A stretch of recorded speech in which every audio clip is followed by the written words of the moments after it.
संविधान निर्माण की प्रक्रिया में भारत के संविधान निर्माण में विभिन्न चरणों को अपनाया गया।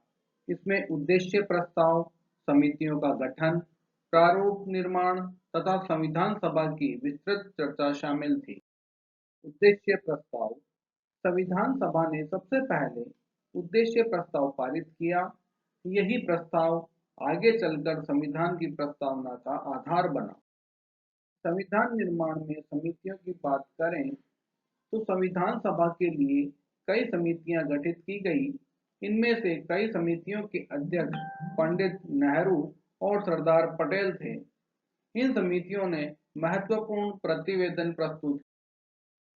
प्रारूप संविधान का निर्माण। प्रारूप समिति ने प्रस्तुत प्रारंभिक प्रारूप में 315 अनुच्छेद और 8 अनुसूचियां थी। अंतिम रूप में स्वीकृत संविधान में 395 अनुच्छेद और 8 अनुसूचियां थी।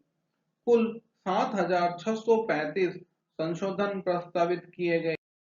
संविधान सभा में प्रमुख व्यक्तित्व की बात यदि की जाए तो संविधान सभा में प्रमुख नेता जैसे पंडित नेहरू, सरदार पटेल, डॉक्टर राजेंद्र प्रसाद, मौलाना आजाद और डॉक्टर अंबेडकर आदि थे।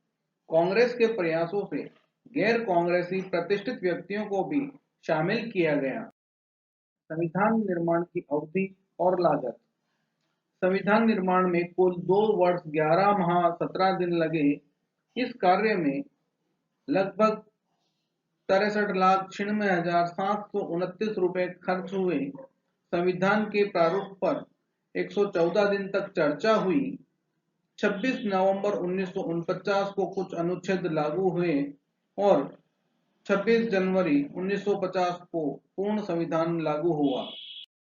डॉक्टर भीमराव अंबेडकर के कथन की हम बात करें तो भारतीय संविधान ने सभा ने अमेरिका, कनाडा, दक्षिण अफ्रीका और ऑस्ट्रेलिया की तुलना में बहुत शीघ्र संविधान का निर्माण किया।